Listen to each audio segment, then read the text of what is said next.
Well, good evening and happy Halloween, albeit one night early.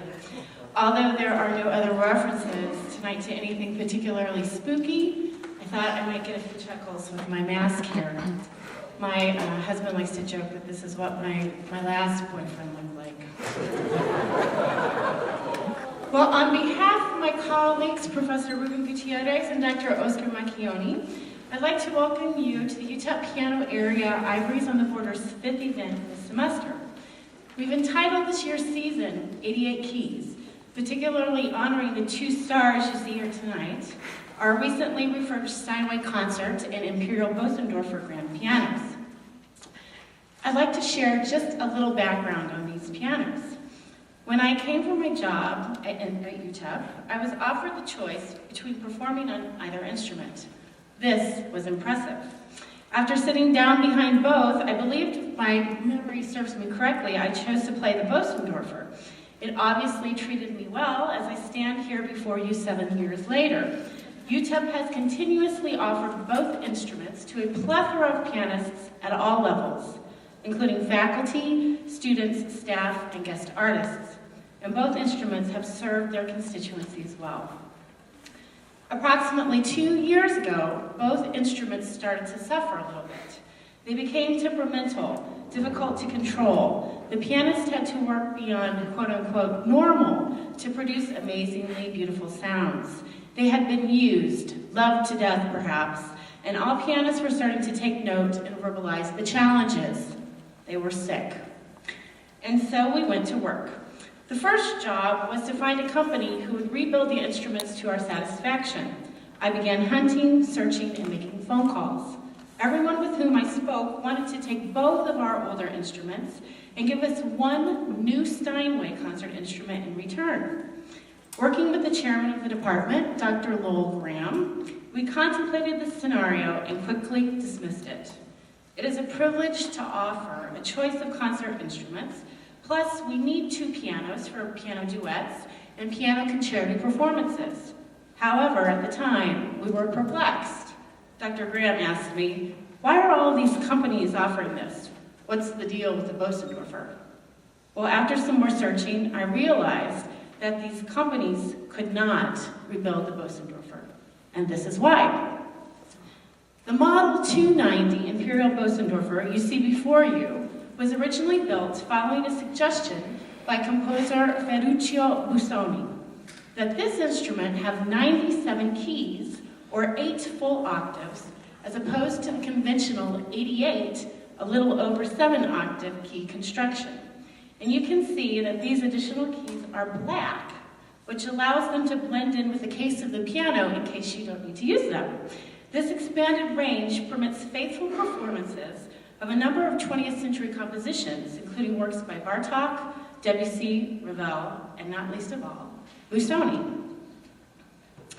This piano also combines a powerful soundboard with a high proportion of mountain spruce from the Alps, producing what many deem as this piano sound being labeled as orchestral.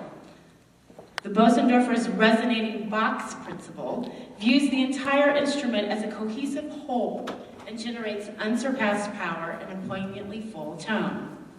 This model, the 290 Imperial, was first built in Vienna, Austria, around 1900, although the Bosendorfer company itself has been producing pianos of other models since 1828.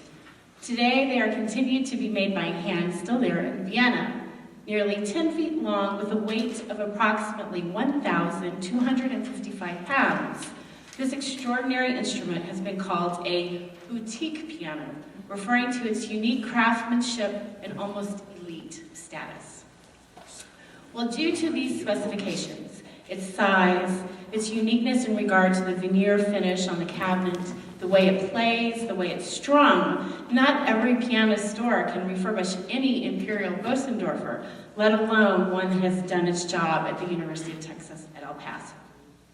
Well, I have been told numerous times that this instrument was first presented to the university by a dear friend of mine, Mr. Michael Salzman, who through his store actually sold it to the UTEP Department of Music, I believe in the 1980s.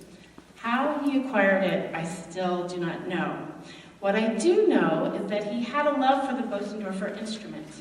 In his home, his wife Wilma enjoys either the model 185 or 200 Bosendorfer, a smaller baby grand, in the front room. In my personal opinion, it is one of the most gorgeous instruments in town, and now this instrument matches its beauty. Well, so how is it here if no one could fix it? Well, we did find someone. Zool Bailey, our professor of cello, who spends a fair amount of time in his former city of residence, NYC, tipped us off about a piano store in New York called Clavier House. I phoned them immediately. It seems that Clavier House used to be the dealership for selling and rebuilding Bosendorfer instruments. Now they specialize in Steinway, Fazioli, and Sauter pianos. Soon we had found our company who could and would rebuild both the Bosendorfer and Steinway pianos, and they visited our campus. The match had been made. And then there was another little part of the puzzle, which happened to be the cost of repair. You are looking at two instruments that have had every part replaced. From the tiniest metal part to the largest wooden lid, all are vital to the production of sound heard from these instruments. Needless to say, it was not inexpensive to have these pianos repaired. And through our gratitude, we honor tonight the diligent work of Dr. Lowell Graham, Chair of the UTEP Department of Music, the UTEP Office of Institutional Advancement, Dr. Howard Dodestel, Dean of the UTEP Liberal Arts College, and Dr. Diana Natalicio, President of the University of Texas at El Paso. Without their support, hard work, and continued efforts for excellence in regard to faculty and student resources, we would not have our stars shining this evening. Well, the pianos left our campus in April of 2008 and returned to us this past August. And now to share with you just a little bit about that Steinway. Since 1853, Steinway pianos have set an uncompromising standard for sound, touch, beauty, and investment value.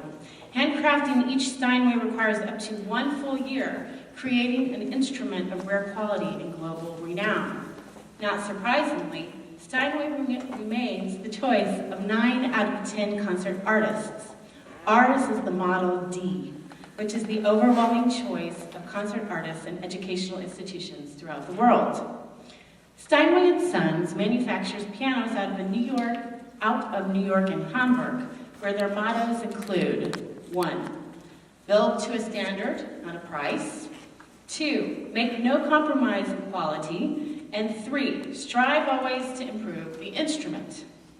Now, although arguably some of these improvements were not successful, and I will mention the word Teflon here, no one can argue that this instrument and this company has withstood the test of time in producing one of the finest brands of pianos throughout the world. After merging with the Selmer Company in 1995, Steinway's current affiliates include the Boston and Essex lines of pianos. The Selmer Company, today named Conn-Selmer, is a subsidiary of Steinway. And UTEP, by the way, is a Conn-Selmer school. Well, tonight's program is set to highlight these instruments. I'm going to play the Bosendorfer on the first half of the concert, and then the Steinway on the second half. And I have to tell you from personal experience, I think the Bosendorfer can handle any music by Haydn, Mozart, or Beethoven. I guess it's all things Viennese, I suppose. The second piece on tonight's program, the Chopin Barcarolle Opus 60, is one of his later works, and I was just going to share a little bit about my thoughts as I play this piece. He wrote this piece later on in his life, as he was in a very romantic relationship with the author George Sand, and it's a really romantic piece. I somehow have this story running through my mind of a girl that's in a castle, so she's of aristocratic nature, and she's locked up there. She doesn't get to go out and be free very often. And so that's sort of how the piece opens. And then as the music progresses, and of course there's a little river by the castle, she steals away in the nighttime. And so she hops on a boat. I think you can actually hear where the boat goes boom in the water. And you'll hear some splashing of some sounds. The right hand has some big figures like this. And then it's all her adventures that she takes throughout this song. And Of course, she probably finds love. There's a little love section in there, in my mind. And then you can decide whether she comes back or not. In my story, she does return, but maybe you all have a different story. The last set in the first half by Albanese is a set that I've performed many times in El Paso, as well as in many different cities throughout. And I invite you to listen this time anew with this wonderful Bosendorfer instrument. You'll notice that with these pieces, we pay tribute tonight to Elisa de la Rocha, famous Spanish pianist, whose historical recordings of Spanish piano repertoire are probably found within 99% of my pianist friends' music collections. I can't begin to tell you the spread of news throughout the internet as we mourned her death on September 25th, 2009. I think all of us had our CD players in action that day. We also remember our dear friend Miguel Solis, whose wife Felipa is here tonight with her mother, Rita Triana. In 2005, Felipa, Rita, Ruben Gutierrez, and I offered a concert entitled El Alma de España, or The Soul of Spain. Weeks prior to the concert, Miguel accompanied us to the publicity photo shoot, whereas he waited for us to pose this way and stand that way. And due to the digital camera of the photographer, the pictures quickly became available right there at the studio. Asking him which particular photo he thought we should use, he quickly and honestly said, "I don't care which one you choose. My wife is the most beautiful in all of them." Mickey took us girls out to celebrate after the concert, and I know he's here with us tonight, whereas it is now our turn to celebrate him. And we also remember Rocio Ponce, mother of my student Enrique Ponce. In particular, I dedicate tonight's performance of the Liszt Sonata to her and Enrique, and let me share with you why. This sonata begins with a musical idea that is quite nasty and evil, in my opinion. Chromatic and heard in the lowest ranges of the keyboard, it really cannot promise anything but cruelty and wickedness, as one hears it initially. However, Liszt takes this idea and transforms it into some of the most beautiful and passionate music. He turns something bad into something good. The evil idea does return 2 additional times, and now you know you'll have to listen for it, as it is seemingly relentless and out to destroy. But through the battle of the music, I personally believe that good triumphs over evil.